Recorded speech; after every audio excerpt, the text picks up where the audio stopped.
Okay, I have returned. I'm so sorry about that. Also, I realized my mic was really far away from me, so I'm sorry if that was very quiet. But I am just fixing this. Okay. So, hey Riley, hello, hello. Thank you. Thank you, thank you. I am kind of starting over a little bit, but not completely.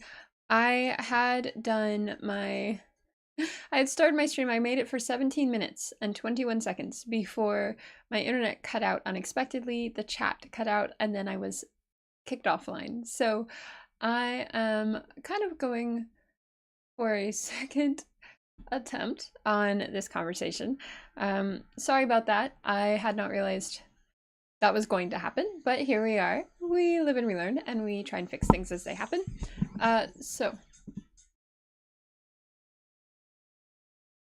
Okay, so I had the stream continues. Yes, it does, Ellie. Thank you so much for returning. Thank you, thank you. So if anybody did not catch my first stream and is jumping in now, hi, nice to meet you. My name's EC, and I like to have respectful conversations about nuanced topics. I had been talking about the very early influences, all the way back from the Dark Ages, that ultimately led to perhaps some of the original influences on what became the Goth scene that started and was, I guess, identified most directly by the 1980s and has continued until today.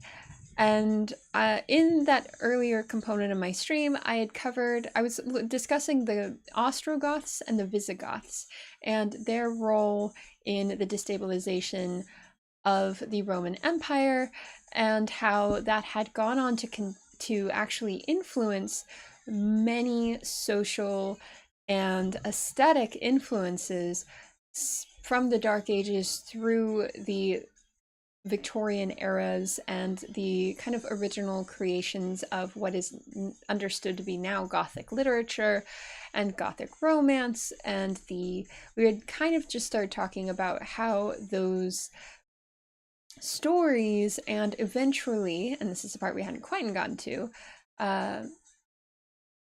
oh, Riley, interesting. I scared YouTube. Thank you, Brant. Did I scare YouTube? Perhaps. Perhaps.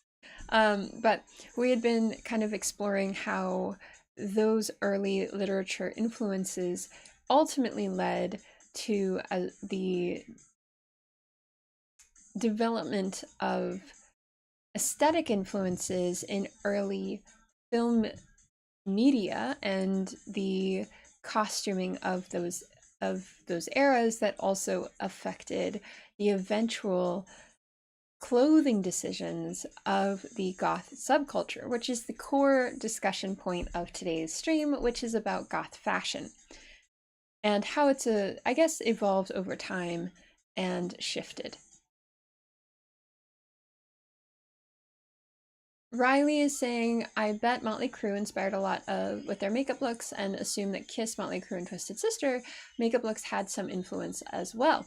Actually, yes. So interesting thing with for Kiss, Motley Crue, Twisted Sister, is all of those kind of glam, rock, and ultimately hair metal bands were influenced by a different component that also had an influence on Goth culture, but it went in a very different direction. So, hi Aqua! Hello, hello! Yes, I actually am using, again, eyeshadow that I have turned into lipstick. once again. But, so, with kind of hair metal and glam metal, all of these things were very much, and the androgyny of those styles utilizing eyeliner, makeup, and spandex were very influenced by really early punk and early influences on punk, like David Bowie. and Iggy Pop, who were huge, huge influences on cultural iconography, I guess you could say, especially when it came to aesthetics.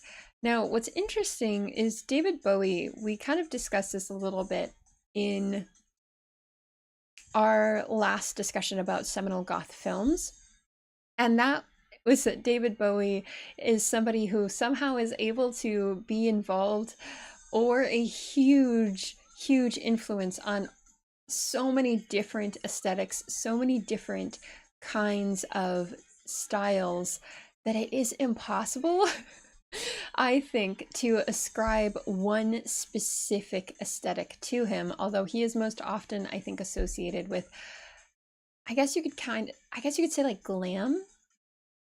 And glam was a huge, huge stylistic influence on punk and a huge stylistic influence on goth, because the early goth bands were the early punk bands. Like Susie and the Banshees was a part of, actually, Susie Sue from Susie and the Banshees was very close friends with the Sex Pistols, and Billy Idol was also part of that crew, and it formed in England uh, in the post World War II, post 60s, I guess you could say depression, economic depression, that was affecting so many different economies on a global level post World War II, as many, many major societal inequalities were being questioned by the youth. And that was in no small part due to the economic boom that happened in the 1950s after World War II, especially within the United States.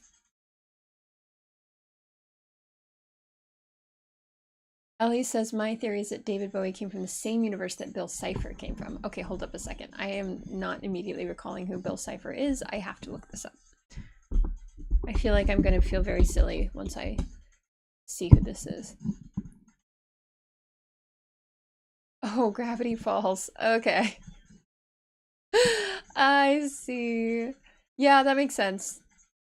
I think this is accurate. I think this is accurate.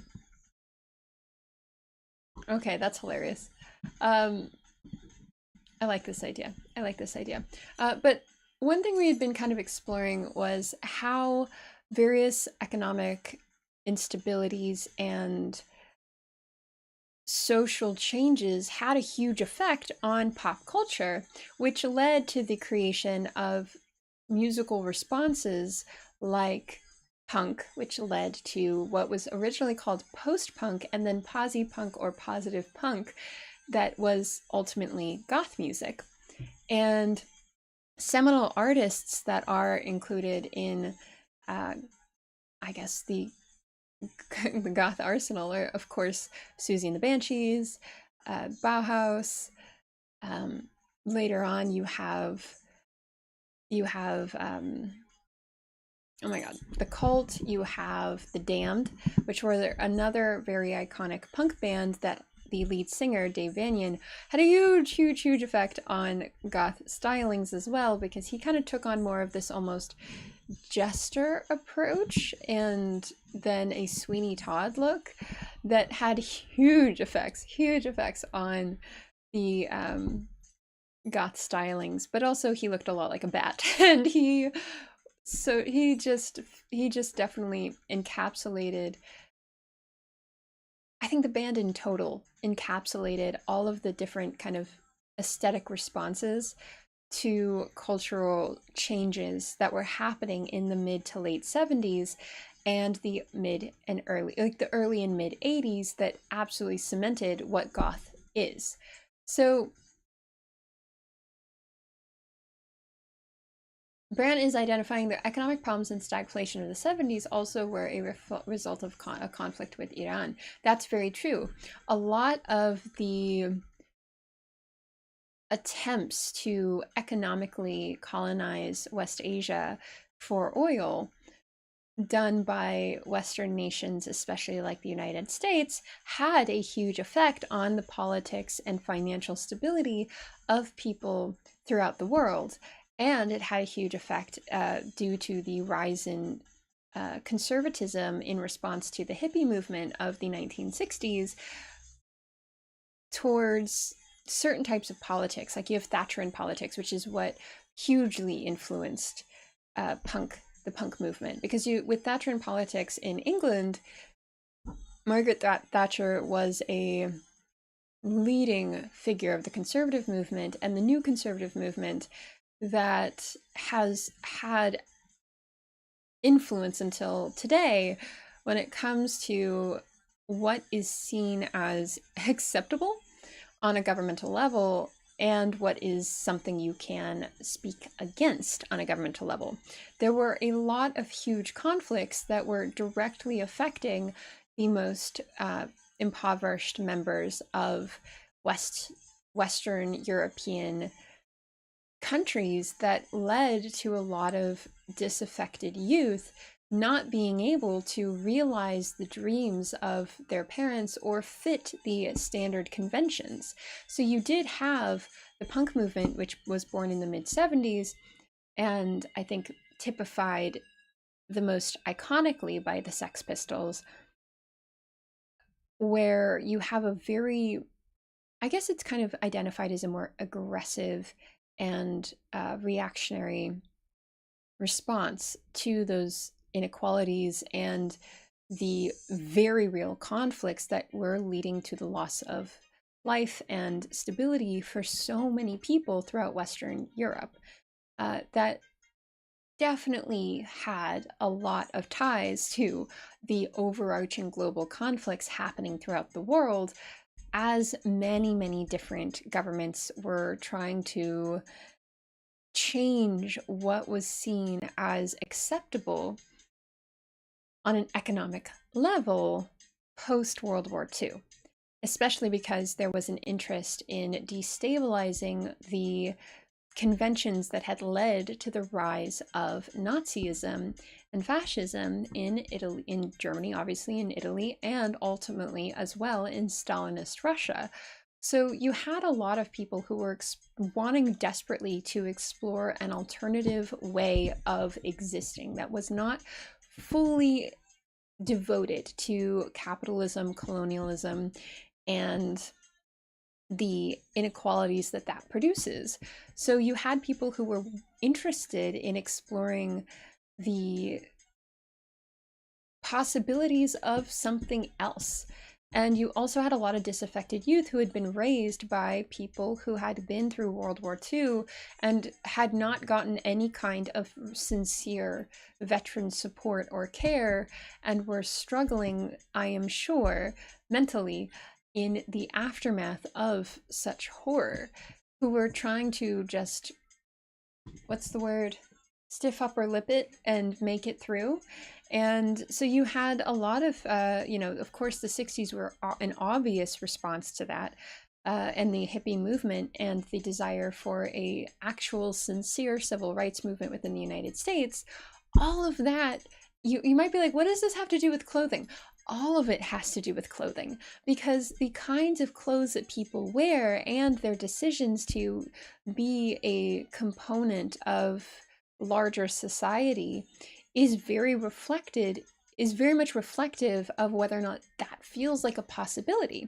So what people wear illustrates that. And if they feel like they can't fully escape from the demands of society at large, you can still, to some degree, control the way that you look and the type of music that you listen to and the type of media you take in and the questions you're willing to ask. It's an extension of the idea that they, even in a state of overwhelming dominance and control, you can still express yourself in some way. They cannot control your mind, at least at that point. And that's not a conversation opportunity for conspiracies. Just the idea that like at that era of time when they got like all the influences, the contextualizing influences that absolutely affected what led to the creation of goth music, which was also identified by fashion and inextricably linked, you had a lot of people very much, especially who were much, much younger, desperately trying to find a way to overcome the circumstances they were born into and find a opportunity for an alternative community. And that's very much what goth became. Punk, I think, had a sense of a huge letdown in the mid early 80s, especially with the death of Sid Vicious from the Sex Pistols, because there was the sense that punk had died with his passing. And that is, I know, a simplification of that conversation, but it did speak to the desire many people had to look a little bit more inward and see what could be affected on a personal level in addition to a larger scale political level. It essentially was a decision to return to certain like ground, what do you call it? Ground, no, roots, to certain ground roots, to like root the roots of a person and try and find another way to respond. Because even though, you know, Sid Vicious himself wasn't purposely a political figure, he became one on a large scale. And the music that the Sex Pistols produced had a huge, huge effect on the ensuing music of the era. Susie and the Banshees was like I said earlier, and The Cure as well, Robert Smith of The Cure, both of them played with the Sex Pistols and were friends and involved in that movement as they were practically children at that point. I mean, they were children, they were teenagers. And many of the people involved in those movements, musical movements, were kids. And when they were getting a little bit, barely, but a little bit older, they were starting to realize that they were going to survive and things had not changed on a grand scale despite their attempts to speak to the issues they were seeing through songs like, of course, God Save the Queen and all those things, Anarchy in the UK, things like that. But there was a lot more than just the Sex Pistols doing that. And, oh yeah, Bran also identifies, plus disco makes people crazy. Disco, I think, was also another component where there was this sense of absurdism for many people when it came to looking at the ways that disco idealized an escapist structure where it's like, oh, go dance and wear these nice clothes and look this particular way. And it was the overarching musical opportunity for many to escape for a little bit from the difficulty of struggling, especially in poverty, under capitalistic structures. And so people were really annoyed. Aqua Bandit says, I'm going to revive Discord. You're already crazy. You can do it. I believe in you, Aqua. I believe in you. And Brent also says the Vietnam veterans had a lot of PTSD and very little public support, and that is absolutely true. So you have multiple years now of people who have survived different horrific examples of human capability through the vehicle of war, who went on to have children and didn't always have the tools, or rarely had the tools or the community support they actually needed to survive happily, to thrive after those things. And the kids that they raised were very affected by those things. And so you have, of course, the punk movement, and we've been primarily talking about the punk movement, but let's talk about the goth movement. So the goth movement, it's disputed when exactly it fully for sure started, but many people point to the release of Bauhaus's song Bela Lugosi's Dead in 1979 as the seminal moment that goth started.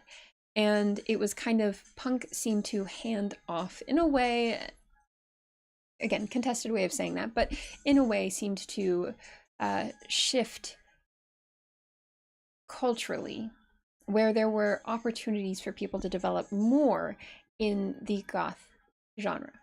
So this is all related to music. How does this relate to fashion? Well, punk stylings were very much purposeful and had a huge, huge, huge effect on how fashion developed in every alternative community afterwards that was interested in the kind of rock and roll structured, I guess, communities, you could say. So goth didn't actually wasn't identified as goth for a while by any of the people who you could point at as saying started it. Like with gosh, what am I doing? With Sisters of Mercy, that's their name. Yes. Andrew Eldritch, the lead singer of Sisters of Mercy, to this day will absolutely get incensed if you ever identify him as a goth, when he is very much one of the core people that anyone will point to and say, that person, that's one of the like iconic people of goth style and goth music. I mean, to the like, you cannot go to any goth events, I think, ever and not hear at least one Sisters of Mercy song. I don't think it's possible. I don't think we will ever, like Lucretia in My Reflection, that song will never ever release its chokehold on the world. It's too good. The bass line's too good. We can't. But that's oh, Ellie, that's a good question. Are goth culture and metal culture linked, and how close are they? Yes and no. Yes and no. I think metal culture developed a little bit differently. It developed, and I don't know how much people like this conversation, but it developed originally with a lot more ties to glam music and blues and rock and roll, with less of an interest, at least initially, in having major commentary about social ills or personal mental struggles. It was a little bit less, I guess you could say, self-reflective. And that's why you do get people like Motley Crue and Kiss and who was the other one? Twisted Sister. And their stylings, there's a lot that is borrowed from drag culture, especially with Twisted Sister. There's a lot that is borrowed from the androgyny of glam rock culture, which was a huge component that also influenced punk music, but it was less political, I should say. In general, it focused significantly less on politics and more on the trappings of things. So, like Motley Crue, for example, really misogynistic, really, really interested in talking. I mean, they have so many songs that are just all about having intimate relations with women or wanting to, and or just, they literally have a song called Girls, Girls, Girls. And I'm not going to say that I did not absolutely love the album, what was it, Dr. Feelgood, in middle school when I found it in a library. I I listened to that inside and out, definitely, for sure. But it borrows certain components. I think it wasn't until the invention of concepts like, I don't even know if black metal is really related to goth either. It has its own ecosystem and its own spectrum of stylings, but in general, I think that the components of what go into metal are actually pretty different. And you do have crossover that does end up happening, but it happens a lot later. I think that, nowadays you have a lot of these kind of gothic metal styled bands, and they listen to OG goth music and they listen to OG metal music and found a way to marry the two, because they should be things that get along really well. But I think there was definitely a separation between those communities. Financially as well, goth music, I don't know if it had the same, like, a lot of people know who Metallica is. Not this anywhere near the same amount of people know who Bauhaus is or who Sisters of Mercy are. They're still relegated to the alternative and the separate in the way that Metallica perhaps is not. Now, again, that is not to say that metal music is this widely accepted genre of music. It's simply that the path that metal and the cultural components that go into that ecosystem took had a bit of a different effect on a large scale. Hi, Theo. Hello, hello. How are you? Also, there are definitely, like, especially now, I think you can find modern goth musicians who are very affected by metal music. I mean, I don't know if Health fully qualifies as a goth band, but they're definitely very much appreciated in the goth community. And they are very clearly as well heavily influenced by metal. So the marriage ends up happening eventually, but it's not, I think it does not start out the same, and they are generally viewed as separate communities. Even though there are certain borrowed aesthetics from similar influences to begin with, which is glam. And and then let's see.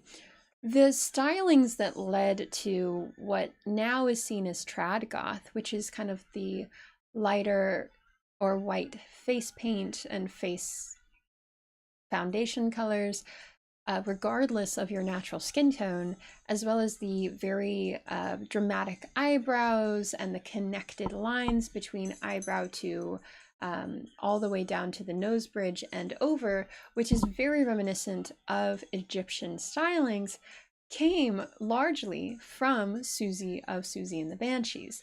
And she was heavily influenced by 1920s and vaudevillian stylings from some initial horror movies like the Nosferatu, obviously, and various German expressionist films and plays and art movements.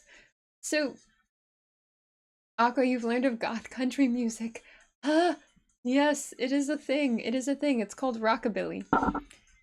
It's gothabilly, I should say. Rockabilly is actually a whole thing in and of itself. Gothabilly is a component of rockabilly, I guess. Yeah, it's I think that's the thing that's fascinating about humans in general, is that we can create these massive ecosystems of different uh, of different kinds of musical like styles with very structured rules. What? Aqua says there's a Cotton Eye Joe goth country version and it turns him into a serial.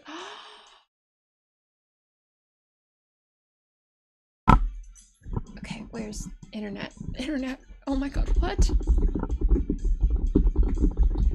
I don't know how to feel about this.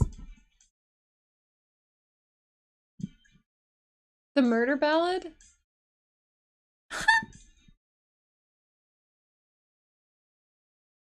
Oh dear god.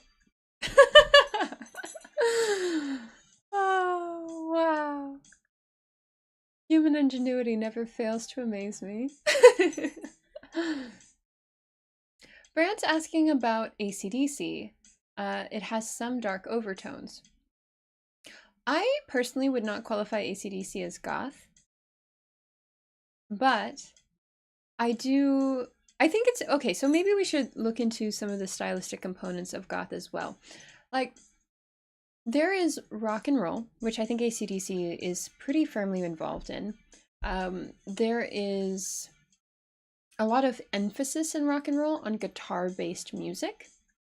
And that is a pretty core distinction between goth and a lot of other rock music, is that while it may have started with certain influences that were profoundly rock and roll based, they actually scaled back the guitars and focused significantly more on bass in their melodic stylings. And they also incorporated things like, you know, what do you call it? Hymns, religious chants, um, used different types of percussive approaches, and also utilized a lot more synth. So even though prog rock and goth music is not the same thing, there was an effect that prog rock and its exploration of I guess using synthesizers to achieve like atmospheric and darker tones absolutely influenced goth music. I think, was it Dark Side of the Moon? Oh my god, why did I say it like that? Dark Side of the Moon by Pink Floyd. I know that album. I should be able to say that. Anyways, that album I think had a huge effect on many people who went on to become more involved in goth music when they got to be of age to start creating music themselves. That's not like a universal thing, but I do imagine that it had some kind of effect.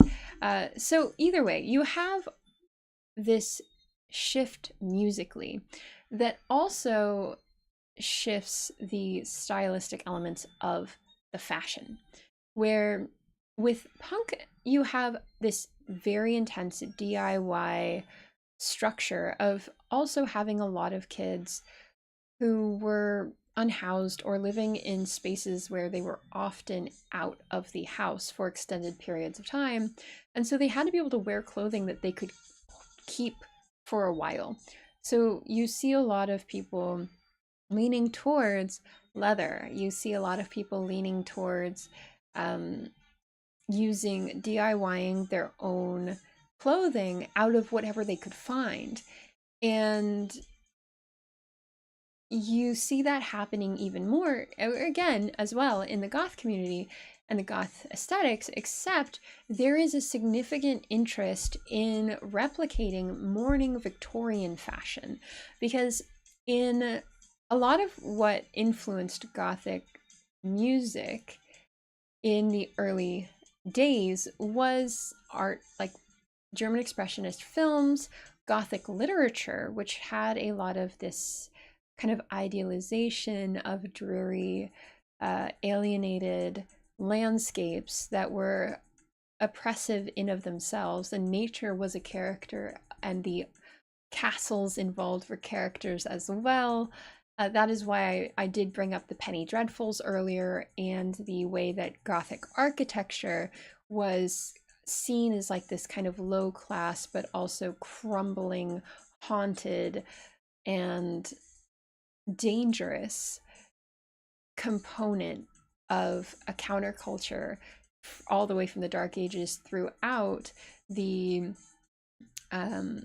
rest of existence. And to this day, there's a lot of the, I think, iconic covers, that book covers that were accessible especially to more impoverished people through Penny Dreadfuls, and of course the popularization of pulp fiction from the 40s all the way through, and pinup style as well, from the 40s through the 60s and the 70s, that heavily influenced like punk and goth fashion, and also the development of horror movies and the popularization of horror movies because of the 50s Hammer films in Hollywood that were the kind of like iconic early monster movies that really explored gothic literature in a different way. It was the translation of films like that explored vampires, explored werewolves, explored Frankenstein. And I think horror was a huge impact, had a huge impact on the stylings that led and was reflected within the fashion of the goth community. So you see a lot of like architectural designs in Goth fashion, from hair to silhouettes.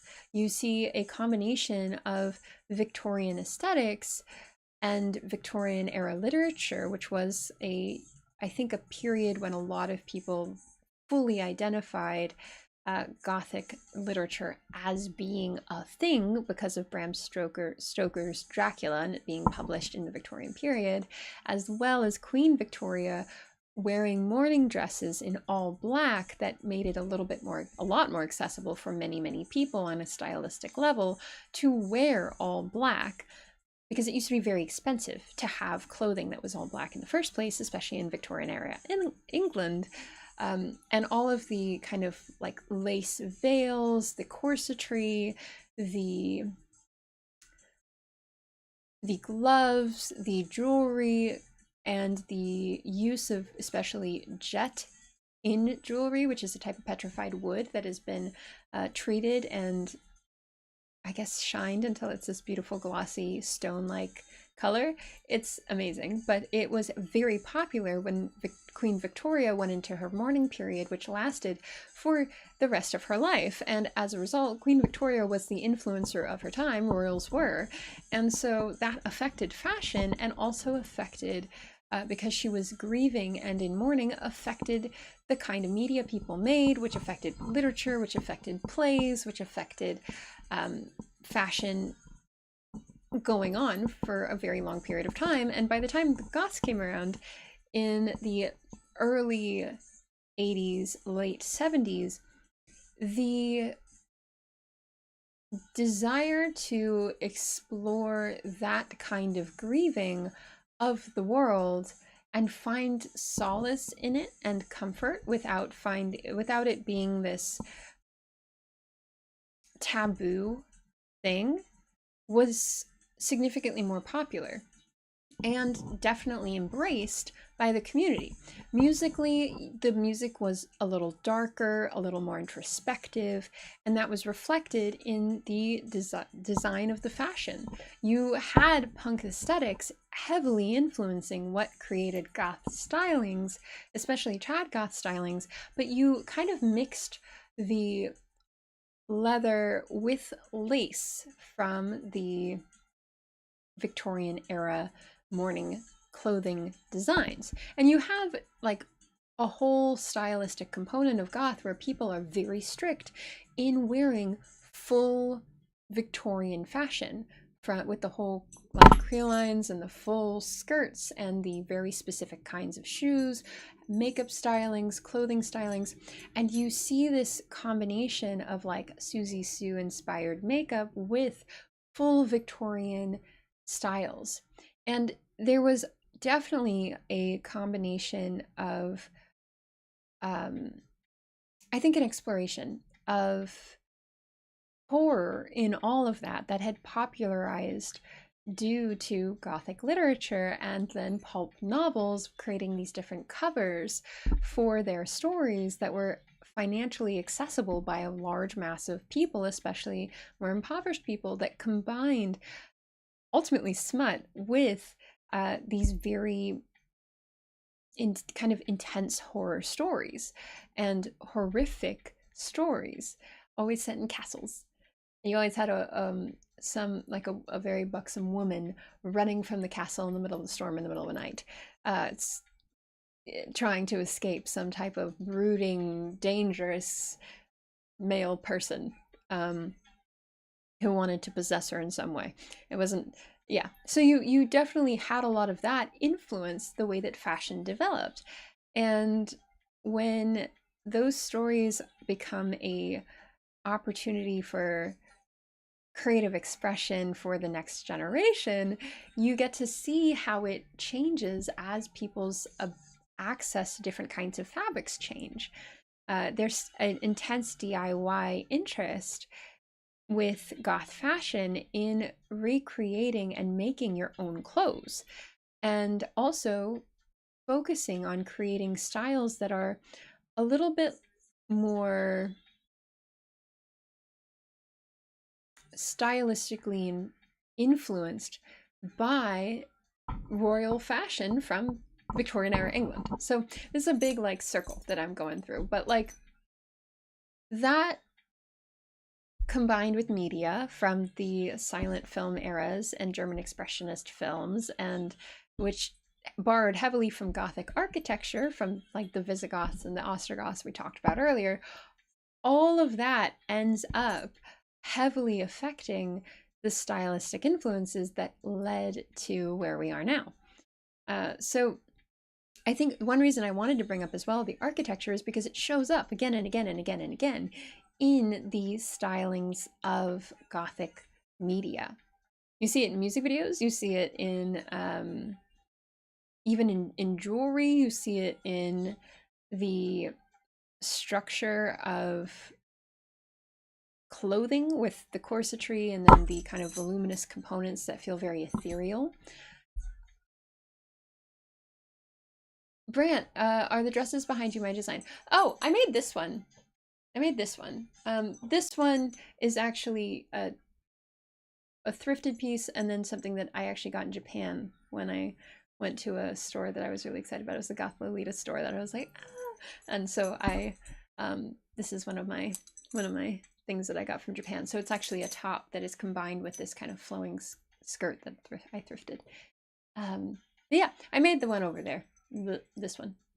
So, and then I actually, you can't, I don't know if you can really see it, but I have a kind of bondage harness on top with some chains that like legit chains that I got from Home Depot that I threaded through them as well. Thank you, Brant. Thank you. Okay, so I think that brings us to the next part. We've really talked a lot about the influences that led to Goth fashion and then some of the very beginning Goth fashions. We have to talk about what happened in the what kind of cemented Goth fashion in the early 80s. And that was the establishment of a nightclub called the Bat Cave, which only existed from 1982 until 1985, but it actually took a vaudevillian, what was it? A vaudevillian, I think, theater and transformed it into a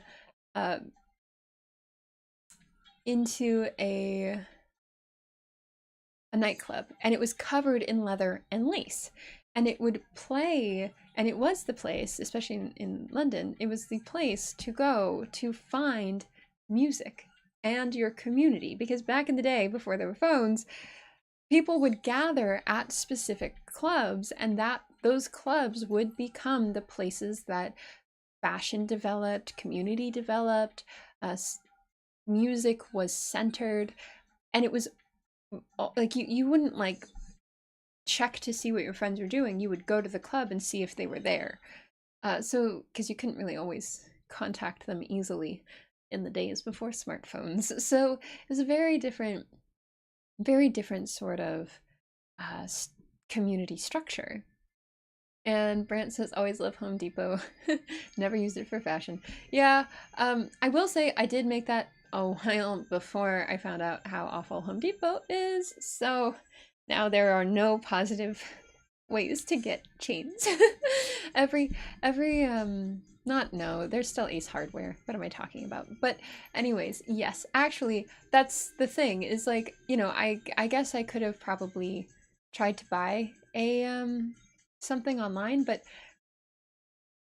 I could just go to the hardware store and make it myself. Well, that was the thing that people also did, and this is a really important component of Goth fashion, is making things yourself.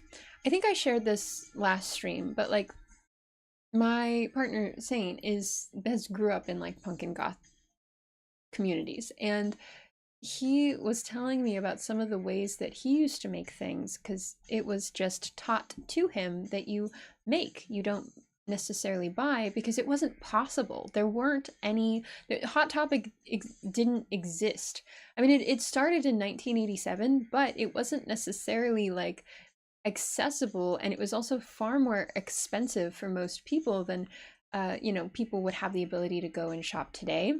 There was no online easy retailer. You used to get, if you got lucky, you could get a subscription to magazines like Retail Slut or what's it called, Lethal Amounts, to order from a magazine the things that you wanted. So there were Aqua, you have a cane. What? What do you mean? Oh, that's so cool! That's so cool. Aqua is saying that he has a hidden cane. He has a cane that you're technically not allowed out in public with because it has a hidden sword, which is amazing. I love that. That is fantastic. You know what? Okay, so I'm total tangent, but you know what I found out? I'm still working on my kind of my exploration of the history of money video, that, and also a exploration of commerce, economies versus capitalism. And I found out that once upon a time, people used to use currency that was little mini swords and knives. That was currency. Why can't we bring this back? I want little swords and knives as currency. I would never spend it. I would keep it forever. It'd be so cool. Can you imagine? Just have like a trunk of little mini swords and knives and be like, this, I am rich. Oh, it's so cool. Okay. Anyways, please do, Aqua. Please send photos. That would be very, very appreciated. But okay, let me continue on because I'm definitely getting into tangents at this point. So that is, I think, a really core thing is this DIY aesthetic. And as the movement, the goth cultural movement kind of expands and gets to the United States, it shifts into something called death rock. And a lot of the original kind of more, I guess you could say, iconic early goth bands like the Cult and oh my god, what is going on with my brain?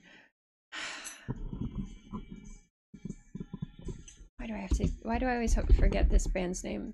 I've listened to them so many times.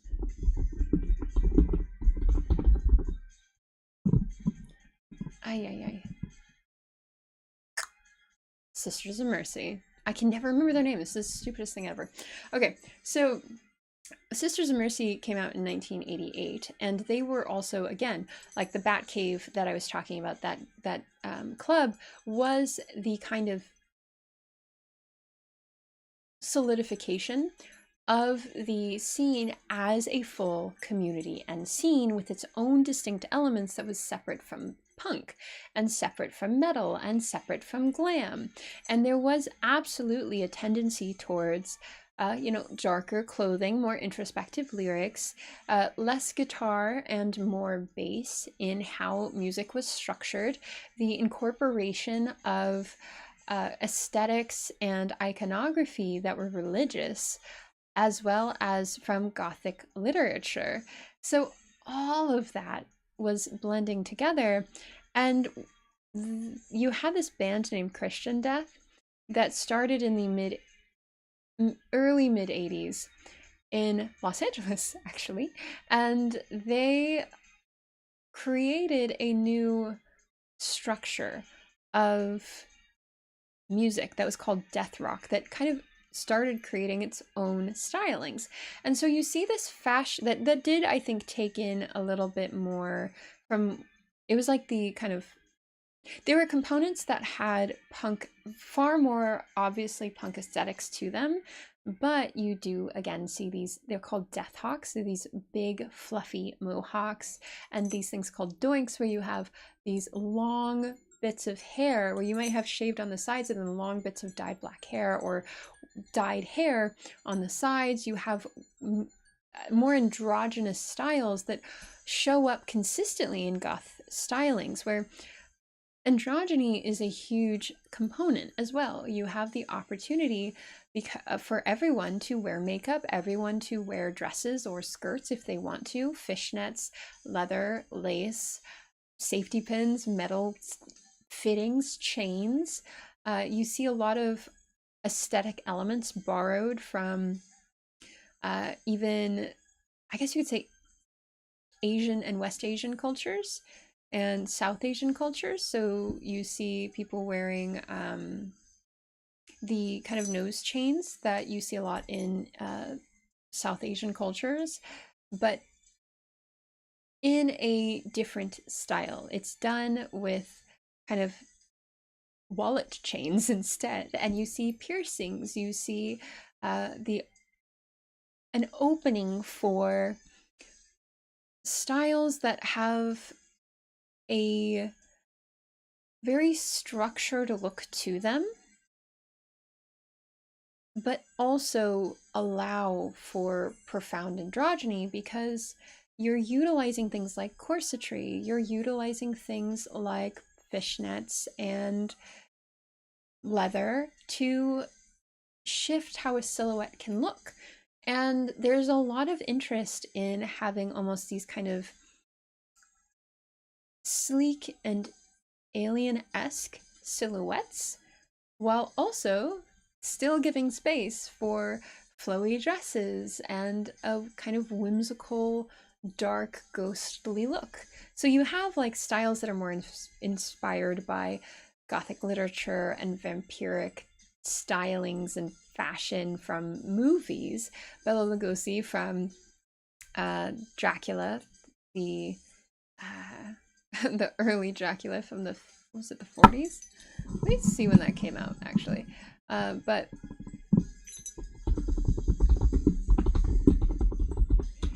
it was a huge like inspiration. And 1931, there we go. That's when that came out. Wow, gosh, that's a long time.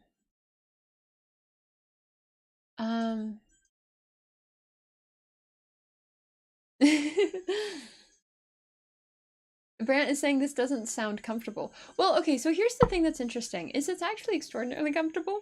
I don't know if any of y'all have ever worn a corset. I love corsets. It feels like wearing really nice armor.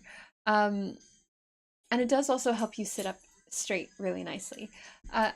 It's, I think the idea as well is that, you know, in the fashion elements that were borrowed from Victorian culture were utilized very differently in the era that they were originated. So in Victorian fashion, corsets were undergarments and clothing was designed to with the expectation that women would be wearing corsets.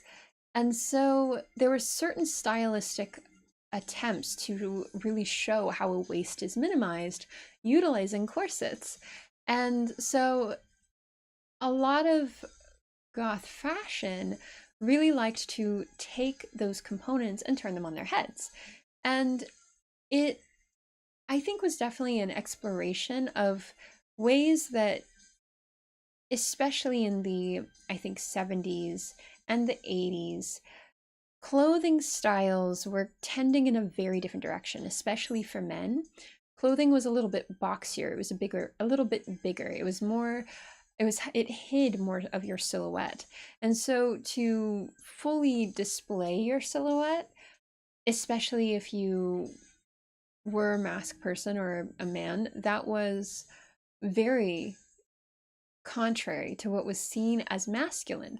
A lot of it was an opportunity to throw off patriarchal conventions and stylistic expectations. Men still, especially in the 80s, weren't supposed to have long hair. You weren't supposed to have makeup on your face if you were a man. And even if you were a woman, you were supposed to wear things that highlighted your femininity, your docileness, your submissiveness, your good wife appeal. And that was what a lot of goth fashion allowed an escape from. You didn't have to do any of those things. Identifying yourself as like opportune for the marriage market was completely the last thing on anyone's mind when they were getting dressed for gothic spaces or in goth clothing. There was no need. Brant, actually, there's a lot of goth. Rusty, corsets give, says, corsets give nice contrast to skin. They can, they do.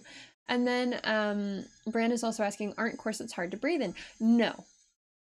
Corsets when laced correctly, are extraordinarily comfortable. One, you have to have a corset that is actually well made, and two, you do also have to know how to lace them. Now, in a lot of these communities, you have people teaching one another how to do these things. And then everybody can, from there, develop their own styles as the community ages and grows. And then,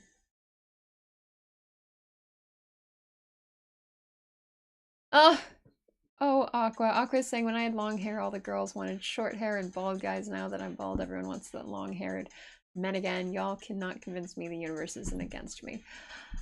I I am sure that you might just need to find the communities that actually celebrate and adore your style.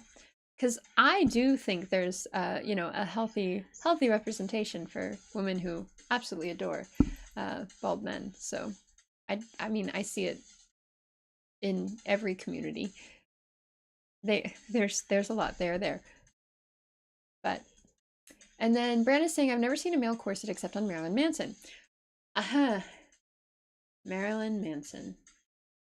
Okay, so I feel like we're middling within the mid 1980s.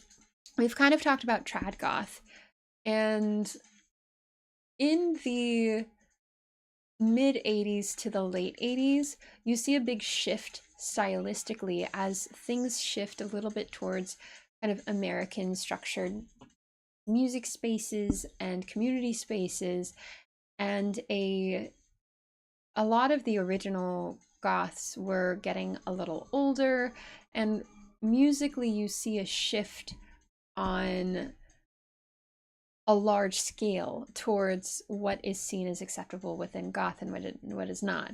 You also see the opening of Hot Topic in 1987, only 2 years after the Batcave closed, where goth starts to become something more accessible on a large scale, and it's not mainstream yet, but it is showing up in malls.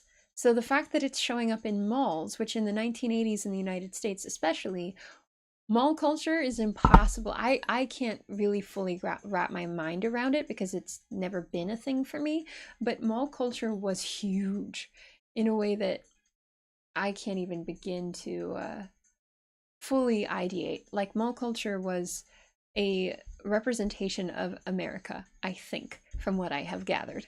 And so I think the fact that Hot Topic showed up in 1987 and then Spencer's in 1990, which also catered towards intimate products as well, further cemented this kind of sexualization of goth aesthetics and a opportunity for younger more middle class groups of people to find the stylings of goth clothing and explore. Aqua says malls used to be social hubs, not just shopping. Yes, exactly. And so in the late 80s, early 90s, you actually see the beginnings of something called mall goth. And mall goth is also influenced, I think, a little bit by metal. That's where you start to see the marriage of goth and metal in various forms. You start to see something called cyber goth, which is also influencing the stylings of mall goth. And it's a very different way of approaching the aesthetic because there is the opportunity, instead of making everything from scratch, from DIY, and repurposing or thrifting things through like clothing swaps within your local community, which is how it worked up until that point, you now have the opportunity to buy what it is you need instead of going to pet stores to get dog collars or going to find things in places they weren't supposed to be and making them your own. There's a lot of the DIY core identity of goth fashion started to fall apart with the beginning of mall goth, and a lot of OG goths were not happy about it and have a lot of frustration, I think, with mall goth. But it's also something that allowed goth as a clothing style and eventually as a music genre, like music style and a community based around music and the politics of that music to be accessible for more people. So you basically opened it up to another generation and reinvigorated interest in the genre and in the community. And so you start to see, instead of more like the Victorian styles of clothing, the kind of whispery gowns, the ghostly aesthetics, and the focus on like almost mourning period attire, or on the more, what do you call it? I guess the more kind of DIY leather punk attire, with banties and ripped up pants and jeans sewn back together with dental floss. You see a new form, which is more integrated and inspired by certain rave dynamics and the marriage of rave culture with goth in the form of cyber goth, which brought in more neon colors. Now, goth. Hi, gal. Hello, hello. How are you? Hello. Welcome in. I am glad you are here. We're having a conversation about goth fashion through the eras, and I started literally in the dark ages, and now I'm in the 90s. So it's been a conversation for sure. But I'm catching up on the chat. Oh Lord.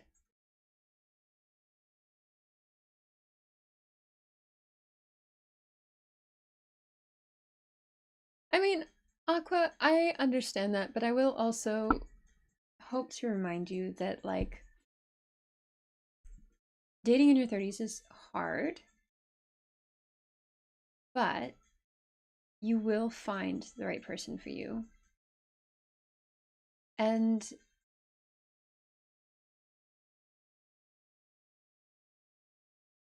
I mean, when I met Saint, he was in his mid 30s, so I don't know. I feel like you'll find the right people. You will. Um,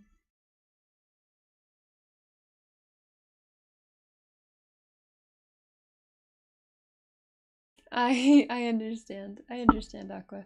And you're right, Ellie. We're talking like a bit of a conversation for a moment about dating as in general, and it is also the social expectations tied to dating based on gender. It Yes, it is not easy. It is no walk in the park. But I also am glad that y'all are able to have these conversations together as well while I'm yapping about things, and are hopefully able to find the right, hopefully able to be reminded that there is always hope. There's always good things, and there's always community and support. And we're always here because we always want to hear you and see you. And Goal, can I have your permission to? Yes, absolutely, of course. So long as I guess please don't draw me in a way that is intimate or inappropriate for the wide scale of people. Then, other than that, I am more than happy to have you draw me. I would actually be very honored. But yes. And Rusty is talking, we're bringing it back to corsets, is identifying there are corsets for scoliosis. You are right, there are. And I think that's the other thing about some clothing styles as well, is you're going to find within goth communities, you have a lot more people who generally are going to find comfort and safety within those communities because there is a difficulty in being accepted in a, I guess you could say, more mainstream spaces. And that was especially the case until I would say the 2020s. Yeah. Oh no, what have I done? What did I do? Okay. Anyways, but let's get back to Mall Goths.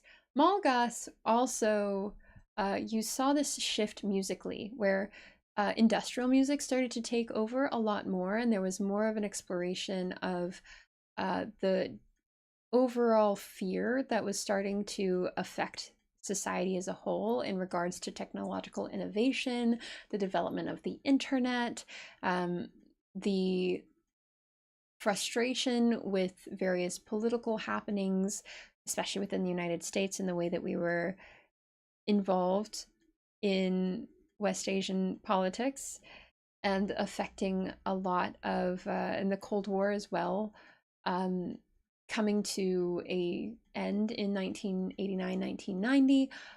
And this shift in media as well, taking on darker aesthetics, you generally saw an opening of desire on a larger scale for darker aesthetics, but you still had very entrenched social mores as to what was considered acceptable and okay and not. And if you were somebody who questioned those structures, or you had a difficult time fitting into those structures, no matter how much you tried, you were more likely to find people who were welcoming and accepting and committed to questioning the,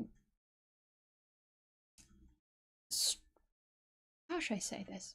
The entrenched moral norms of especially, capitalistic, Christian focused United States. So,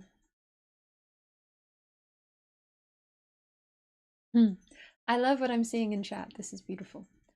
It is true. Ellie, you're very, very right. But yes, okay, so Mall Goth is also kind of a combination of a reaction to having more access to clothing styles that encapsulate a community that at that point had existed for at least 10 years. And once upon a time, 10 years was the life and breath of an entire community and style. Like, that's hard to imagine now because with the internet, we hold on to things a lot longer. Things and styles don't change as consistently, as completely as they used to. But pre-internet, they did. And so you see a shift towards industrial styles, towards more like cyberpunk, cyber styles, dystopian media showing up a lot more. And you also see a proliferation that is more obvious of bondage in fashion. And you also have people like Alexander McQueen coming out, and you have Mugler as well, Thierry Mugler, who's coming out with all these incredible, like, alternative silhouettes and styles that are very much questioning standard beauty expectations in a space that is meant to be the definitive area of beauty, which is the modeling world, the fashion world, and reflecting punk and goth aesthetics within those spaces. And you have grunge music happening at the same time. You have a further development of metal, from hair metal to the new metals of mid-90s, and you have a proliferation of different like kinds of connection happening because of the internet. And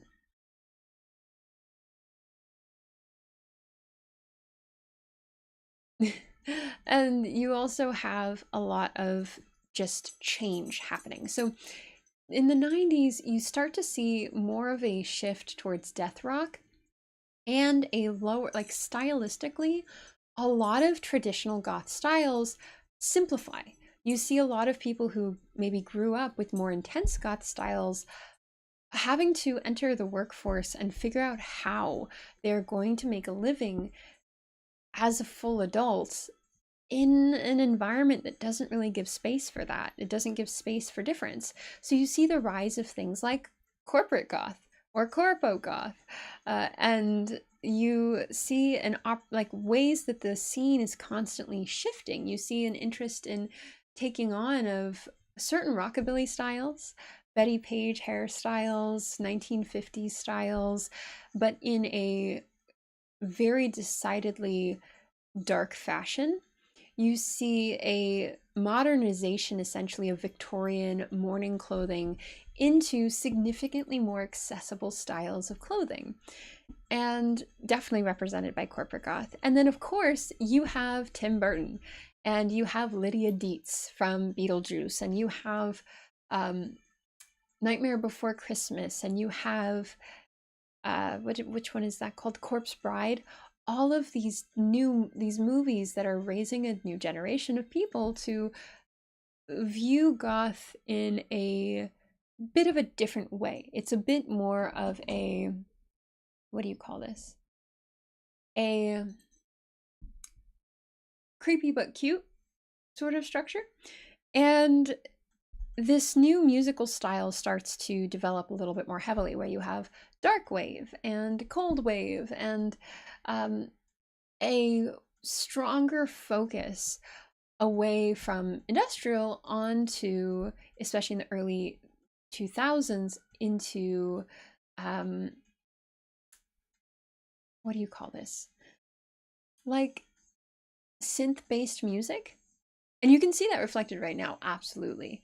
And so all of these different, as the internet develops, all of these different micro styles develop as well. Like I talked about cybergoth a little bit, which was kind of more of that like rave inspired style where you took Victorian corsetry and then mixed it with rave aesthetics of neons, and then you also mixed it with the kind of dystopian hardware of like masks and respirators and almost armor style designs. Uh, and it's a big shift from the early Victorian or trad goth designs. You still see a interest in like the trad goth makeup, but it's not as common. You're seeing makeup that is a little bit more accessible for more people. You see bright colors with dark, like combined with black a lot more. You see different hair colors as hair dye technology shifts and changes and becomes more accessible for more people. Tattoos as well become less of a barrier to employment. Piercings become less of a barrier to employment. And there's a lot of things that become more accessible.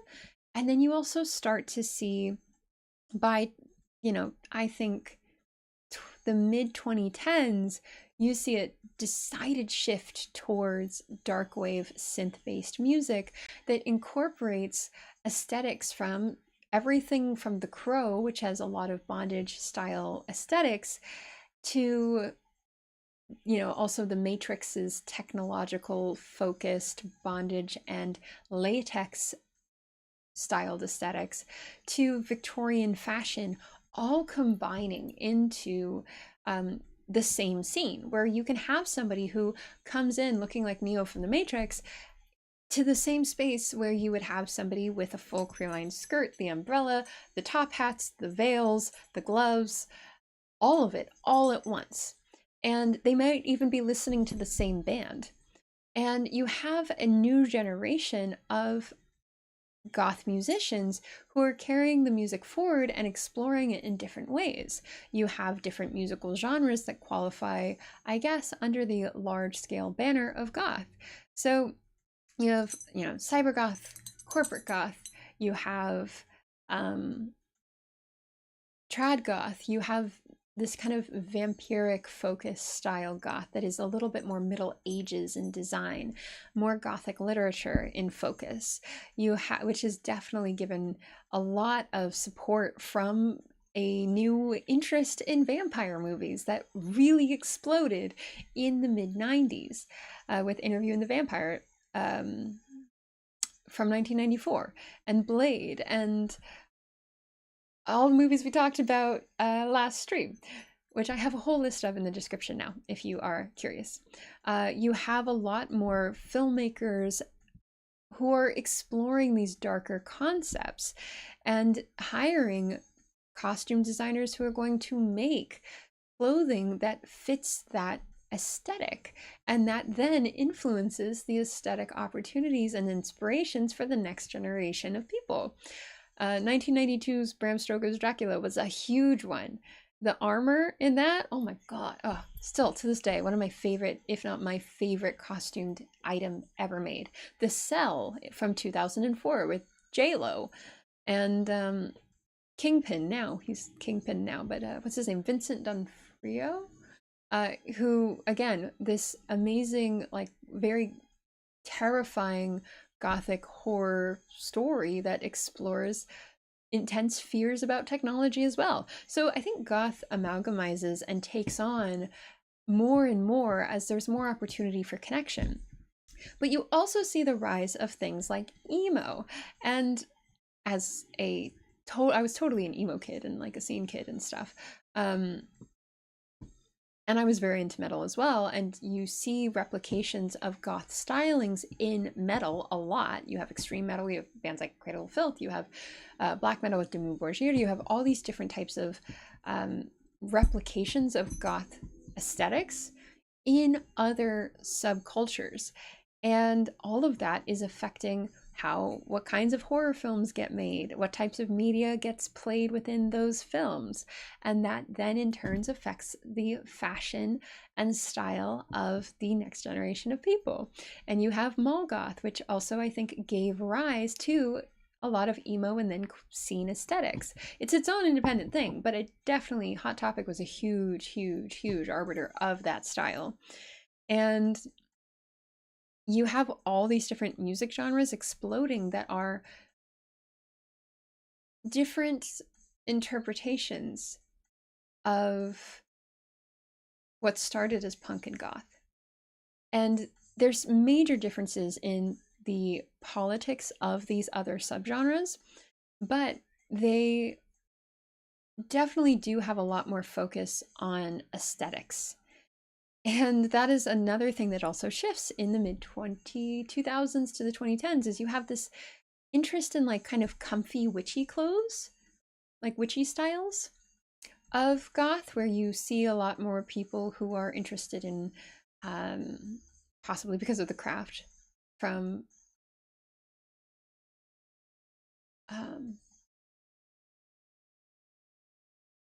Aqua, thank you so much. Aqua says on the topic of stream, AC is a great educator and does a lot of research. Thank you. And then Brant also says, the armor was read in 1992's Bram Stoker's Dracula. So that's very goth. Yes, it is. I mean, I think there's this assumption that goth is only black, and it is not. It is all of the colors. You can wear a huge range of colors.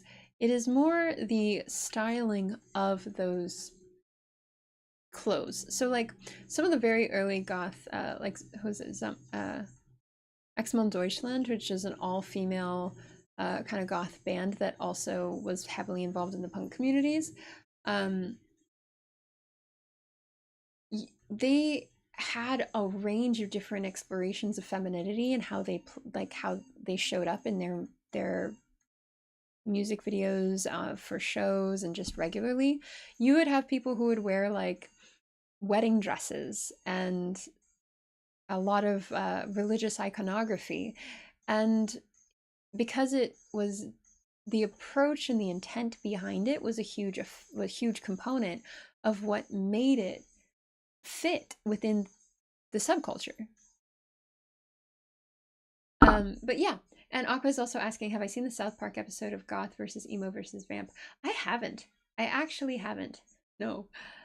Also, okay, anime also does take in a lot of gothic aesthetics. Castlevania and video games are huge, huge, huge influence as well, and are hugely influenced by gothic aesthetics. You have Neil Gaiman, who's literally modeled his character of Death after a friend of his who was a huge part of the goth community in her space.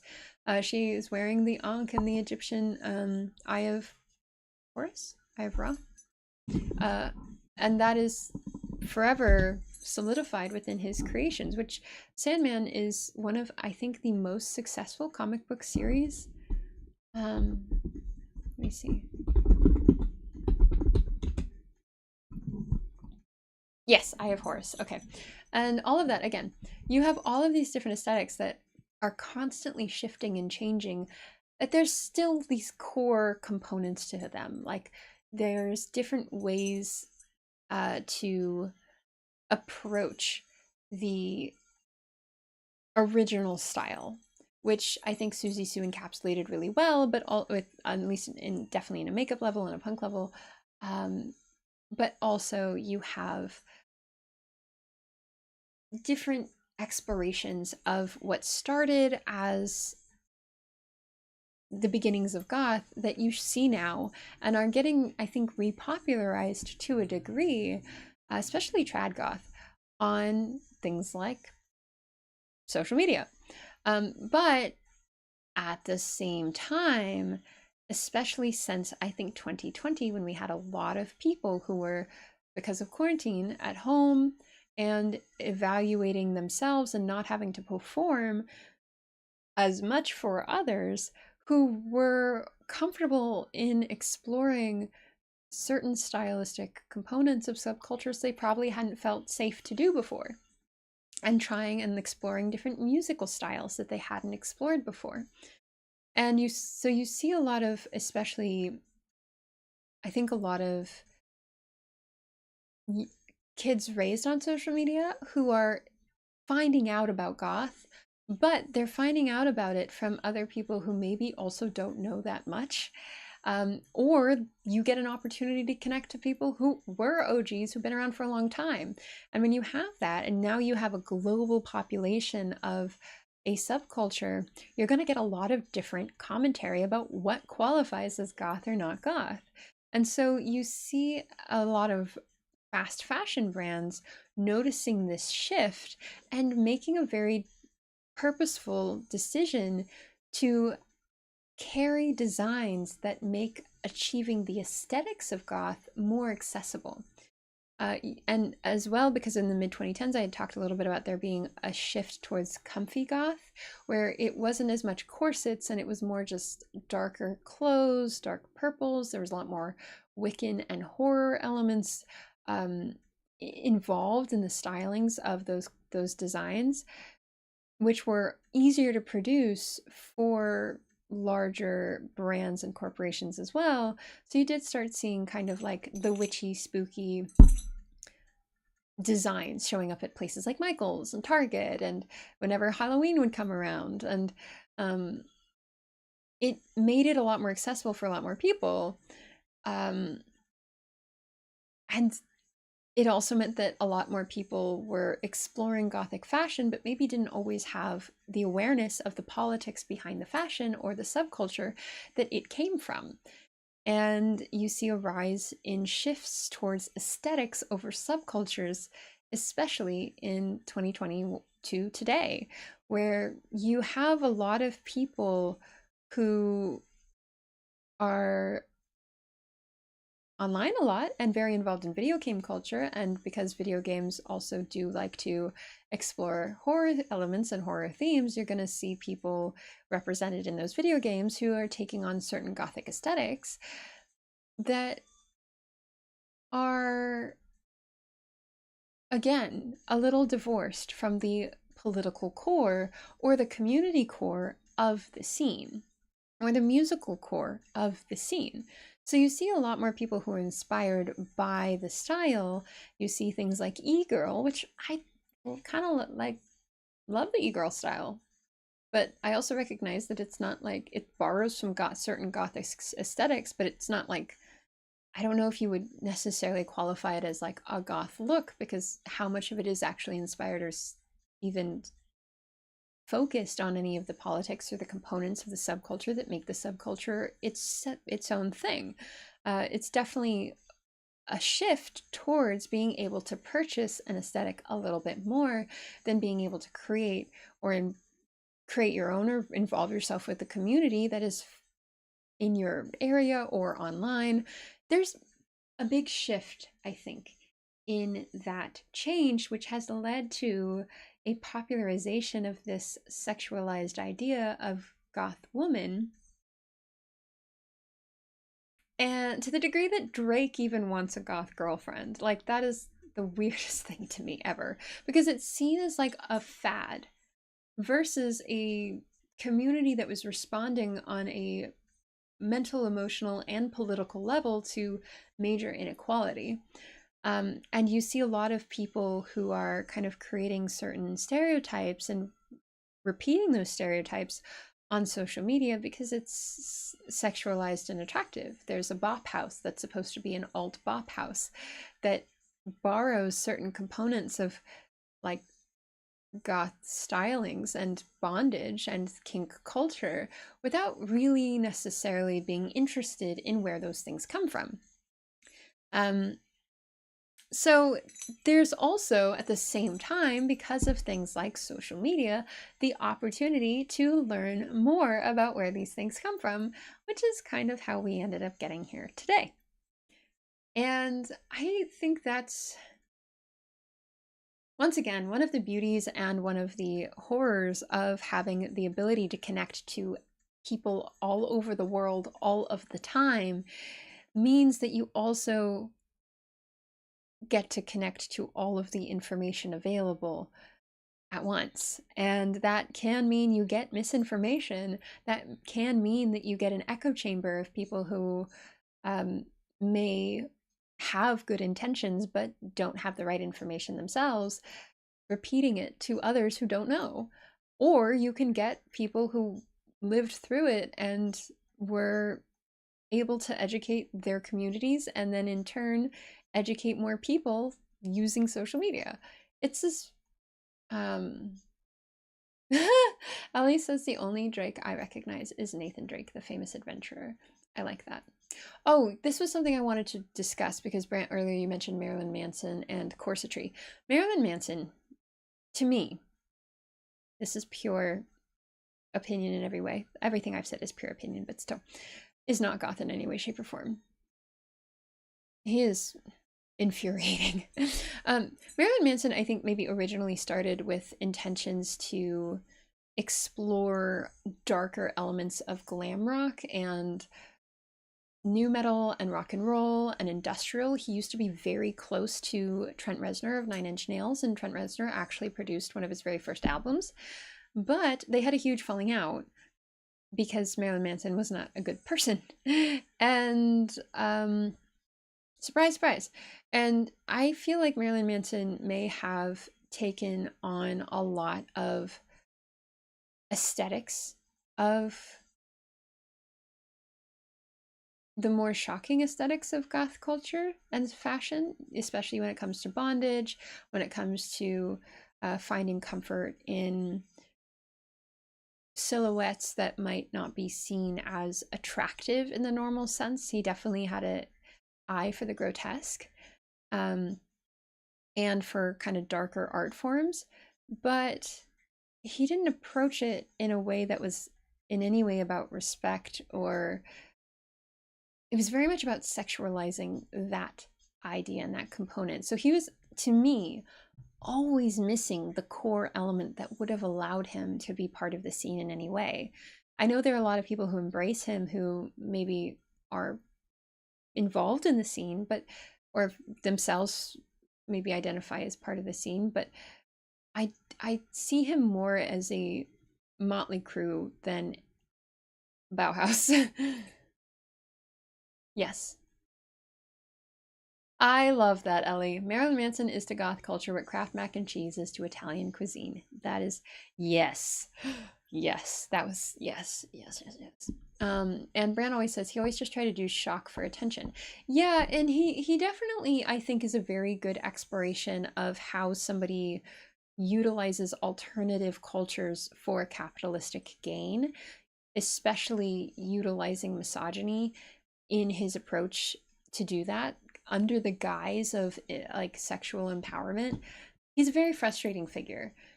I'm not going to pretend he's not an intelligent figure. He is very clever, he's very intelligent, I guess.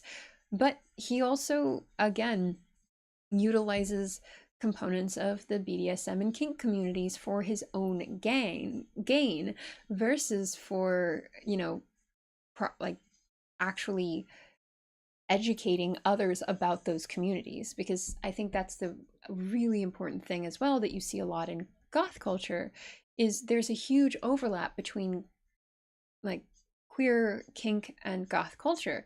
All of those things exist within one another and as separate entities as well.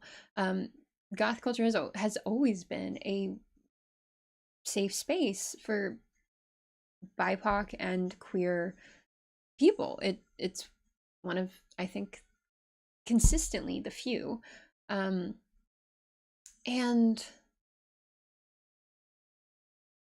everything about the consent that is so integral to those spaces is completely blown out of the water and ignored by, and this is again another component that's very frustrating, by the way a lot of social media has interpreted goth stylings, where you kind of have that idea of the goth dommy mommy, because there's this, again, sexualization of kink without there being an interest in the reality of the community or the tenets of the community, which are based on consent and respect and all of those things.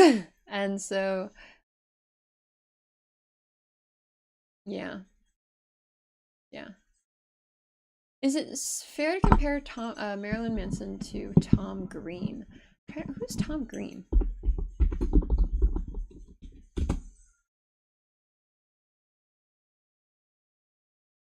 Oh, I don't know anything about this person, so I actually don't know. Oh, I see. Shock comedy and absurd pranks. Manic persona. Oh, he influenced Jackass Punked into Eric Andre's show. Which you could say, maybe we could blame him for Kick. I don't know. He was married to Drew Barrymore. Lord. Okay. Anyways. Well, now I know.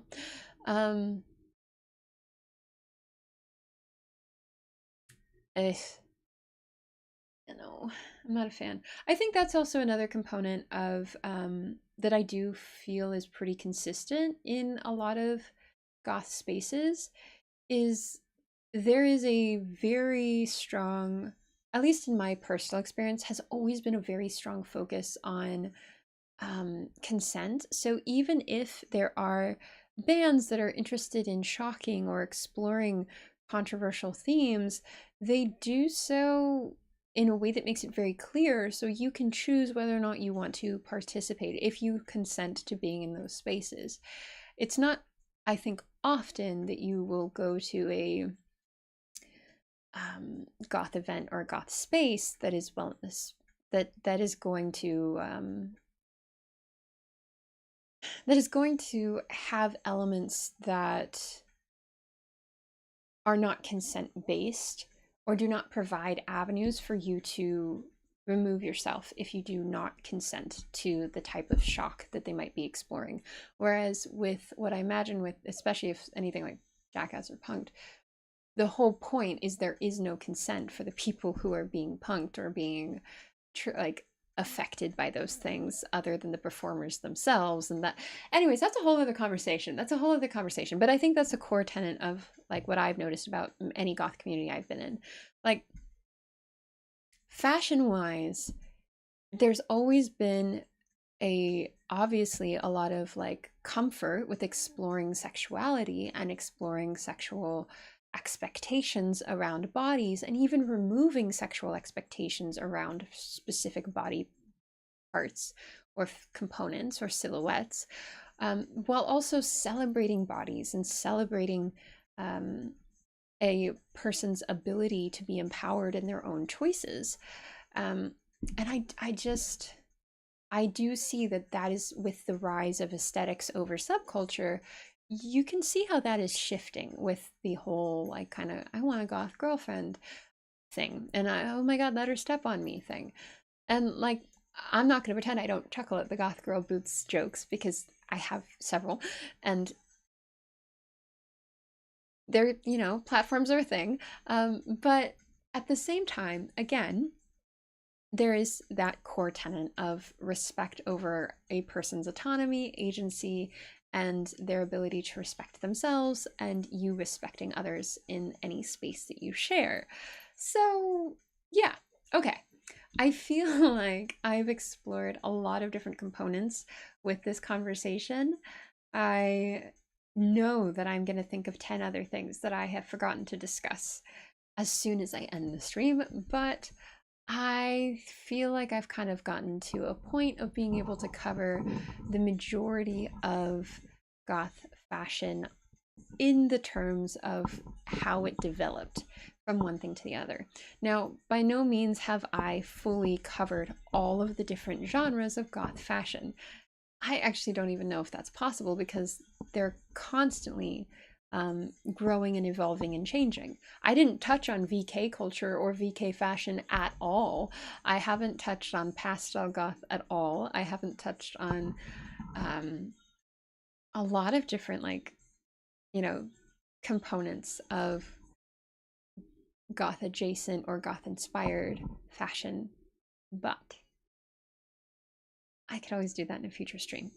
So I hope um, that I've been able to explore a healthy amount and give a little bit of a groundwork for how and where things have developed from the Dark Ages to today. And yeah, Brant, yeah, it's a fetishization issue. It is definitely a fetishization issue.